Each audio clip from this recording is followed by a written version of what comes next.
And as always, we're going to be looking for accurate context, good risk management, and always exercising good patience.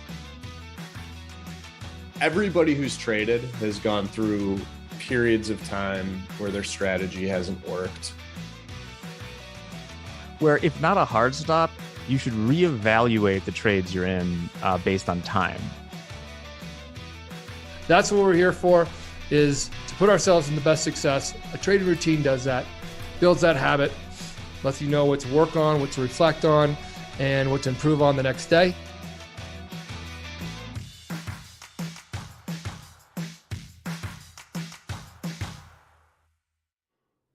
Good morning and welcome to the Market Forecast for Tuesday, July the 12th. My name's John Hoagland. Thanks for trusting me with your time. As always, we're going to be seeking accurate context, looking and thinking about good risk management, and always practicing patience in our trading today. Speaking of that, it's International Simplicity Day. Simplicity Day. I like that. I find that when I tend to keep things simple, I find to make better decisions. Rumor has it, Mom's watching today, so everybody be cool. We've got a quiet day in economic numbers overall, unless you're trading grains or crude oil. 11 o'clock today, crop production comes out. It's 11:30 today, Fed member Barkin is speaking. And then at 12 o'clock, the EIA short-term energy outlook is due out. We also are expecting information from OPEC, and we've seen the price of crude oil drop back below $100 today. It's going to be an interesting trading day, and aren't they always? As far as what I'm looking at this morning, U.S. stock indices are set to open lower, but still largely in range as inflation fears remain paramount in the eyes of investors. Crude prices tumbled back below $100 in anticipation of OPEC's forecast for global supply and demand, which we're expecting today again about noon Central Time, as well as the EIA short-term outlook. All of those due out today. And of course, we're looking for the API after the close and EIA tomorrow. It looks like Twitter and Musk continue to throw barbs at each other, which this promises to be a long battle. Should be relatively entertaining, but some pretty aggravated stockholders for Twitter. Let's see how this whole thing has to play out. As always, make sure you hit the lucky like button, share, comment, question, feedback, heckling, and love are always welcome. And subscribe to our YouTube channel so you get notified when we do go live. The VIX up about 3% this morning, trading just about 27. The dollar index up at 108.18. Continuing to push higher.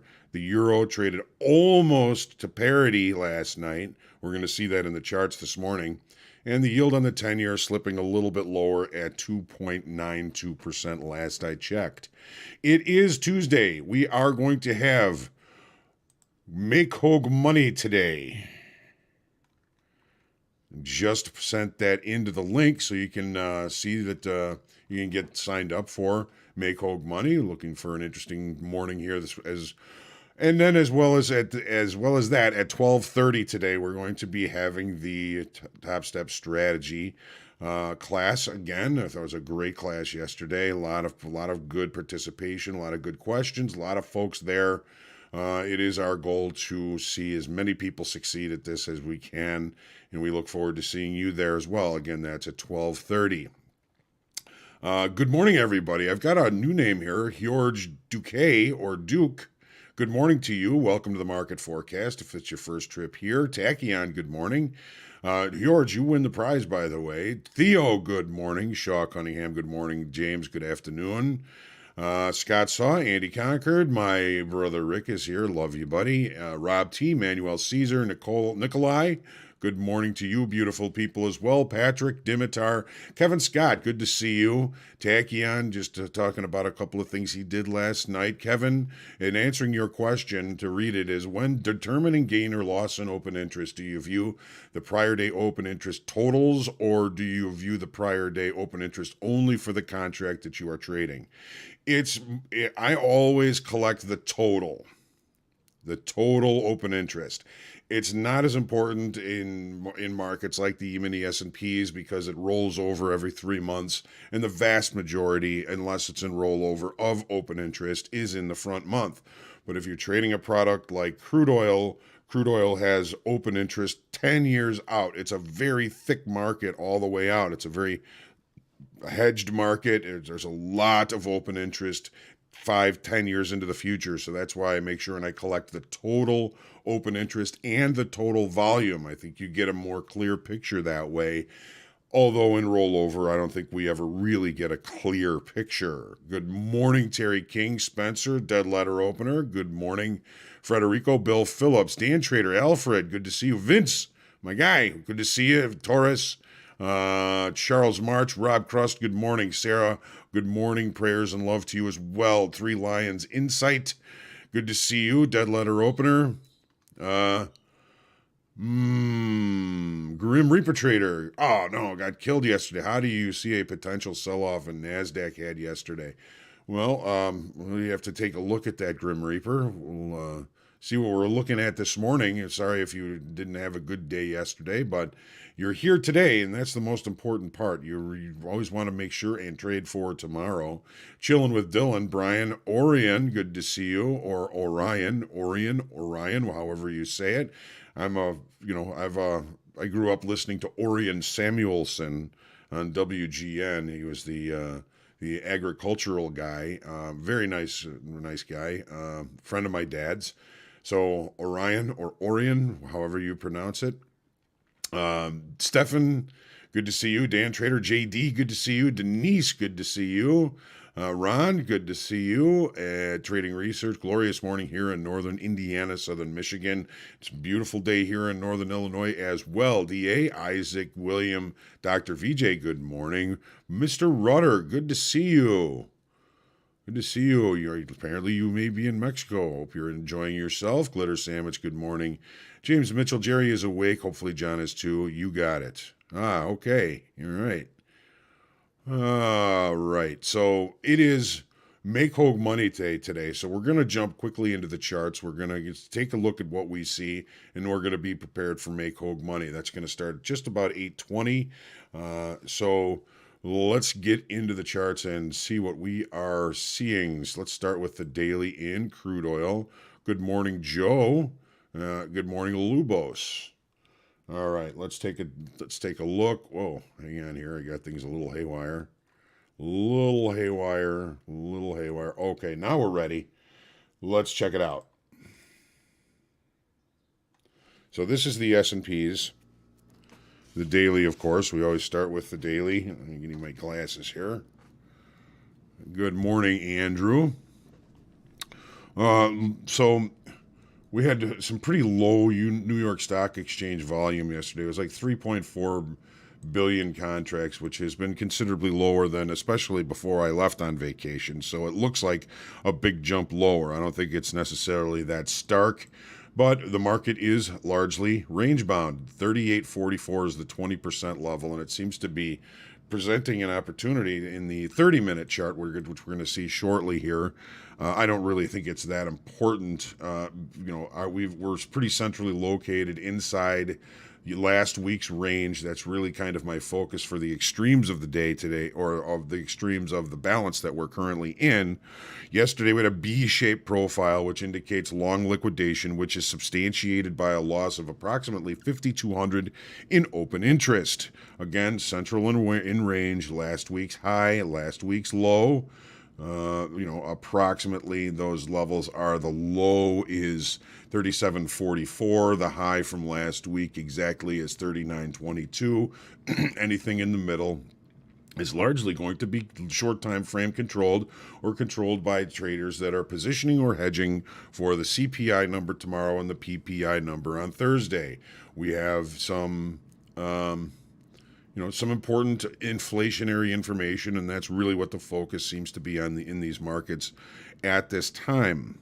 So we got data. We also have earnings starting. We had PepsiCo today, which beat expectations. We have Delta Airlines tomorrow. And then Thursday, we start with the major U.S. banks. So we're at the front end of earnings season, which we'll have to keep an eye on, of course, as well.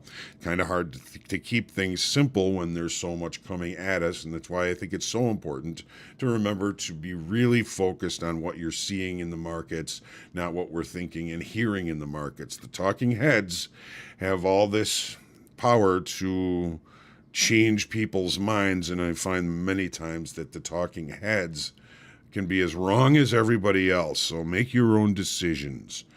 Take a look at the 30-minute chart here. So here's where that 38.44 level is, and seems to be providing at least a degree of resistance. I don't see it as being that important in the day time frame here. It's really just a marker as to see how far we've come off the all-time high. Overnight short inventory settlement is up here at 38.5675. Looks like we're going to be opening with a gap. A lot of the overnight inventory has already begun to reconcile. In other words, all of these overnight shorts here have already gotten nervous and started to take price back towards yesterday's range. It appears as though we are going to be opening with a gap, so we're going to follow gap rules at first. If we can't close the gap relatively early, which is again a subjective term, we're going to be looking for opportunities to sell strength in this market. If we can't close that gap at all, we have to go with the gap, which would have us looking for shorts. A gap close can be resistance. What we're looking for when we open with a gap is resistance at the gap low, but if we find acceptance back inside the value area from that previous day, from yesterday, we look for a value area special situation play, which, if we open outside of range and we reaccept inside of value from the previous session, there's a higher probability of price reaching the other extreme of value from the previous session at some point during that day. So this gap close and this space between the low of the range yesterday and the low of value yesterday can be a high target or a high value area. We're going to have to close that gap before we get to that, and if we can't, that's important information. Remember, what doesn't happen is as important as what does happen in trading. So here we go. We're going to be looking to see if we can't close the gap, look to go with the gap. If we can close the gap, this area here is kind of high target, and if we reaccept inside value, we look for the move to the other extreme of value from yesterday. What I'm thinking is there's a lot of cognitive dissonance in this market. We're waiting for new information. Very important inflationary information tomorrow. I'm going to be looking or expecting or hypothesizing or hoping, I don't know what it is, that I'm thinking we're going to be in a position where longer time frame traders are hedging themselves, bigger speculators are positioning themselves for anything that may happen in those numbers, in those as inflationary numbers over the next couple of days. Okay. All right. Let's take a look at crude oil now. We missed the open yesterday, and that cost us. We got about 2 minutes. Here's the daily in crude. So we've been putting in lower highs and lower lows. Is this a big turnaround? Who the heck knows? It's in rollover now, so volume and open interest are going to be blurry. A little bit of higher volume yesterday. We lost 1,400 total in open interest, but again, that is very blurry because of rollover. We're going to be rolling over probably on Friday. If not Friday, then Monday. Lacey says, good morning, everybody. So we are centrally located, again, between weekly kickoff high and weekly low and in rollover. This area of balance here, let's call it 105 to 96.75, 96, 98. This is kind of what I'm looking at as a potential balance for the rollover. Remember, rollover, there's a lot of big traders out there that have a lot of contracts that they need to move into future months. That becomes their focus, because they can make a lot of money during rollover, during doing it right, and they can also lose a lot of money during rollover if they mess up their focus during rollover. So it doesn't always happen, but the market has a tendency to go range bound during rollover. So the bottoms of these candle bodies might be interesting. It's already shown a little bit of possible support In the overnight, we've got the tops of these candle bodies here. The wider area of balance, we're looking at 105.24, 95.10. It's a $10 area of range, and it's a 10% move at 100, no matter what you think or what you're looking at. Here's the 30-minute chart. We were into the opening range now. We've opened with a gap. We've got overnight inventory to the short side. So if we do not see sellers come in and push this market lower off the opening range, that might be just enough to scare our overnight shorts into getting out of those trades, and it might provide a decent upside opportunity the same way it did yesterday. Yesterday we had a gap to the downside. We had overnight inventory to the short side. Now we're looking at a very similar situation. Here's the 1-minute chart, which I don't look at except to determine the location of the opening range. We've got 4 seconds, 3, 2, 1. Opening range is established. So we've got 50 to 99. We have a 49 tick opening range, a substantial opening range that has not been penetrated on either side. Remember, we've got a gap lower. We've got overnight inventory stuck to the short side. Yeah, I can add VWAP to the charts. No problemo.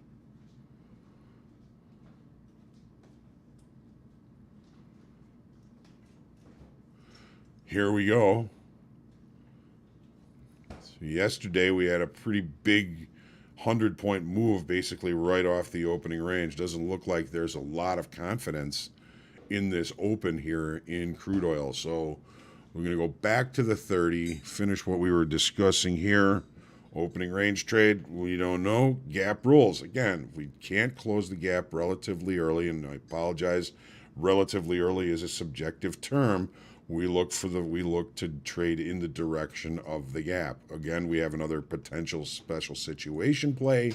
Reacceptance inside value yesterday increases the probability of a move back to the high of the previous day's area of value at some point during the session. Here we are, first minute. We've taken out the low of it. It's a substantial risk. We're risking 50 points at least on this trade. If it plays out, great. I mean, it could easily be worth well more than 50, 100, 150 ticks. We don't know. The fact is that this big range here, this big opening range, 99.50 to 99.99, 49 ticks, is a little bit inhibitive. We might look for the market to come back to and inside the opening range to help limit the risk on that. But right now we've got the opening range pushing lower. Our overnight low is down here. Even if we get to the overnight low, it's better than 1-to-1, almost maybe a 2-to-1 reward over risk, taking that opening range trade. It's the opposite of what we did yesterday. Yesterday we closed the gap and traded back into the range from the previous day. Today is the opposite. We've got a gap. We're trading in the direction of the gap. We would be looking for the short here, but 50 ticks in crude oil is a little bit rich. So I'm going to pass, and we'll have to see what happens as the day goes on. Nasdaq, similar to the S&Ps, but of course always a little bit different. Here's the daily. Again, central in range. In other words, central inside of last week's high and low. This is the 30% level, whereas in the S&Ps we are wrestling with the 20% level. Another little difference there. Open interest yesterday on the push to the downside. What volume wasn't great, but on that push to the downside, we added 4,000 in open interest. So a little more aggressive sellers coming off of last week's high, pushing this market back towards the center.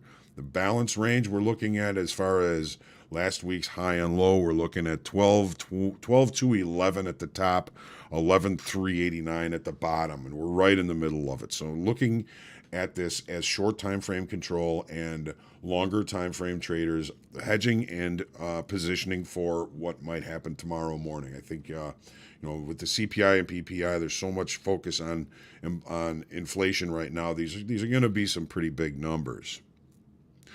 Bob, the 20% and 30% level, that's the percentage of price off the all-time high. So if we were to look here, our all-time high in the Nasdaq was here, up here somewhere. This is the September chart. So, but off the high, there's 15% off the high, 25%, and 30% price-wise off the all-time high. All right. So let's take a look at the 30. Overnight inventory in the Nasdaq has already reconciled. Okay, we ended up a little short in the hole here. We're no longer short in the hole. We're back in the range from yesterday, back in value from yesterday, suggesting that we try and stay patient. Now, this is a B-shaped profile. We had a B-shaped profile in the S&Ps as well, which indicates long liquidation. But with the increase in open interest, there's a little bit more of a story in the Nasdaq. It seems as though we attracted some new business. Is that new business on the downside, or is it on the long? Are there new longs on this push to the upside? Very hard to see, very hard to tell.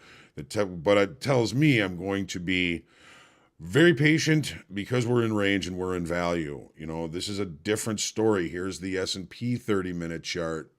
You know, it looks like we're at risk of opening with the gap, less likely now. But in the Nasdaq, we're already back in value from yesterday. If we open back in value from yesterday in the S&Ps, that's going to slow me down. That's going to let me be patient, wait for an establishment of the initial balance, which is basically the first hour of trade, depending on what happens and what I see. It's going to just, I'm going to say, okay, there's no reason to get too excited and too into anything too early when we open in range and in value. That said, the market loves to make a liar out of me, and something big is bound to happen if we do that. No, I'm just kidding, but it does seem to happen. And as we all know, our acronym here on the market forecast is ACH.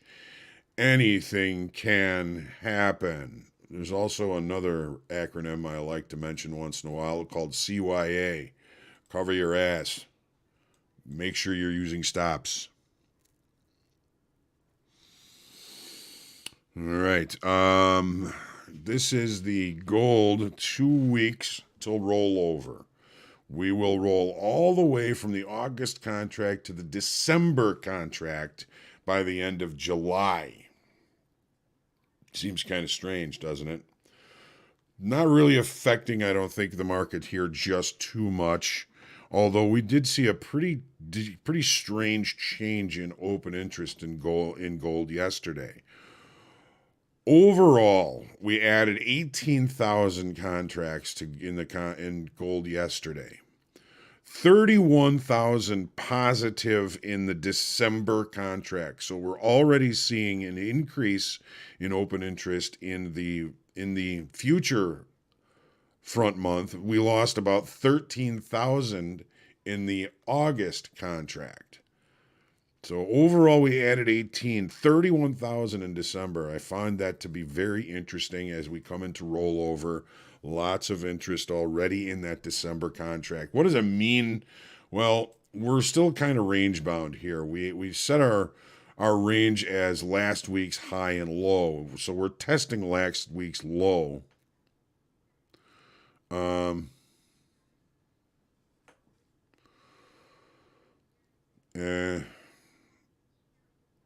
Still kind of testing this trend line, which wasn't really all that impactful. I mean, it's not like there were a whole bunch of touches. We got a touch here, we got a touch here, touches here, touches here, touches here. We seem to be holding above it. I find that to be kind of interesting. Look at the volume dying as we kind of stay in range here. Again, that open interest is hard to read because we know we're coming into rollover, and I have not seen that too often in gold. That open interest blur seems to be beginning early. Price continues to advertise lower. My question is, how good of a job is it doing? It seems to be cutting off volume. Open interest, again, is difficult because we're coming into rollover. It seems as though we've added a whole bunch of open interest to the downside. It seems as though the auction would be viewed as healthy in that regard, but with the volume cutting off and our inability to trade and hold below last week's low, I wonder, is this downside auction tiring? Take a look at the 30.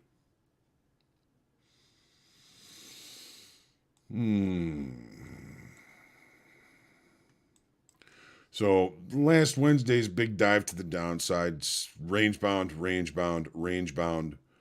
Are we going to remain range bound? I think that the pivotal level is going to be last week's low. Look at last night. I don't know what the heck happened at 8 o'clock last night. I was tired last night. It's about the time I went to bed, so I wasn't watching this, but just a knee jerk to the downside, knee jerk to the upside, and then a return back to range.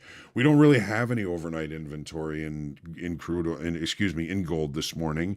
We've opened kind of in range, but below value. If we're rejecting value, a test back down to last week's low or our overnight low seems to be in order. There's no gap, no overnight inventory.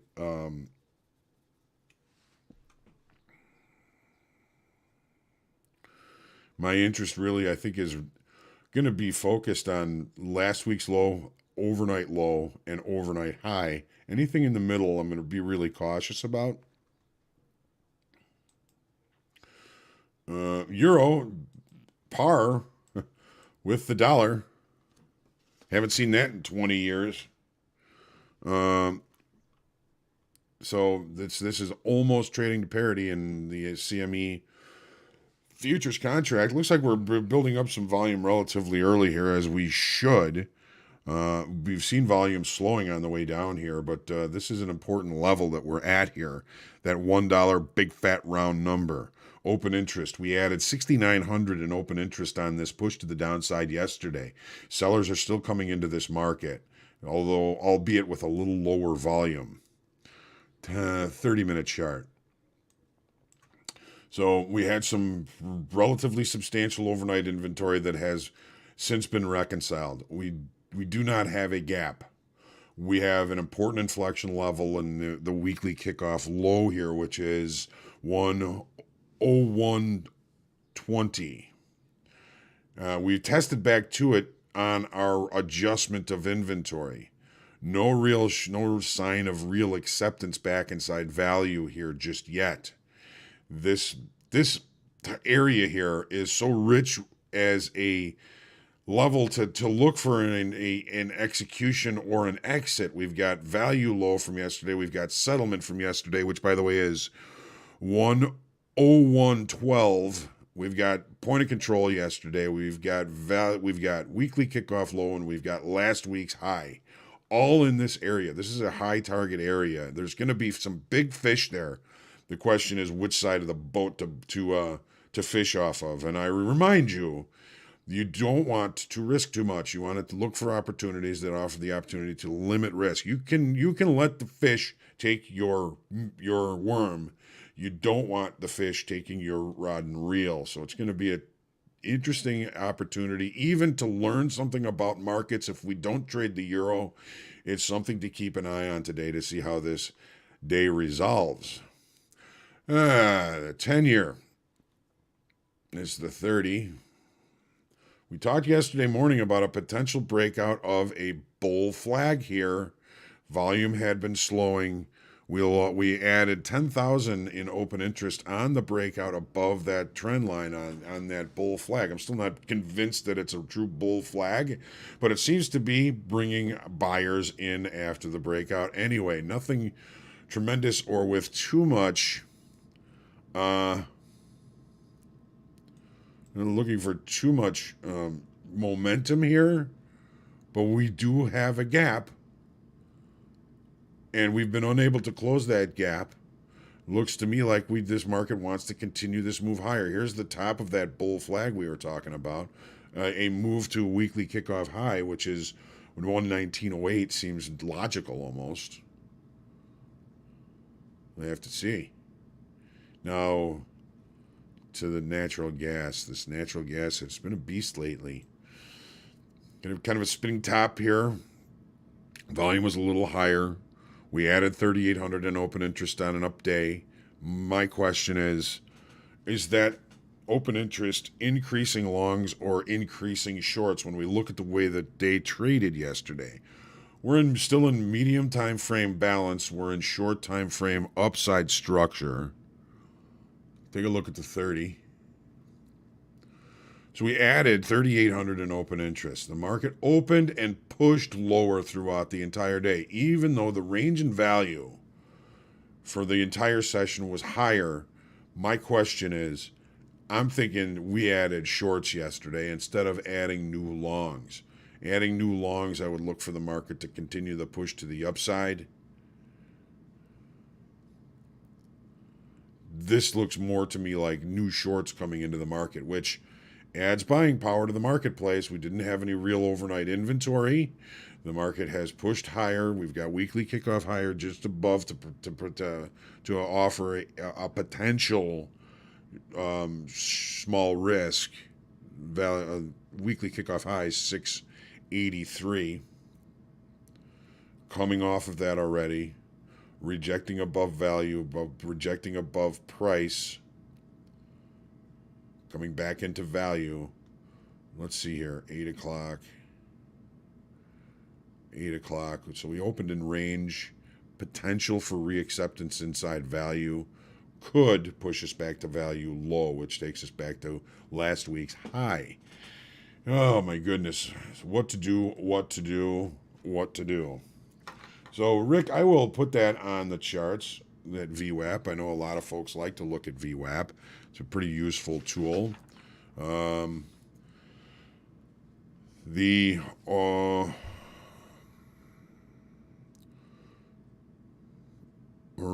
Orion, was that, who was asking Orion? Oh, open interest. Okay, what I'm going to do for you, Orion, is I'm going to put a link into the chat. That's the daily bulletin provided by the CME. And there's more to discuss with that. And just going to give you the bones there. Looking forward to seeing everybody at Make Hogue Money. Going to get that started as soon as we're done here. Orion, we do a group coaching on Mondays and Wednesdays typically. Not this week because we've got a strategy class going that starts at 12:30. Next week, I'll make sure that you're aware of it. And if you have questions, more questions about open interest, next Monday and Wednesday for group coaching would be a great place to talk more about that. Okay. I appreciate you. I appreciate all of you. Let's get to business. Stay humble, grateful, and creative in your trading today. Let's take our deep breath. I will see you at Make Hogue Money. And again today at the strategy session, and again at the coach's playbook, and again at the recap at the end of the day. So you'll get a lot. You see a lot of me. Yikes. Be kind to yourself. Be kind to others. Say a prayer for world peace. I'll see you in just a couple of minutes at Make Hogue Money. Looking forward to it.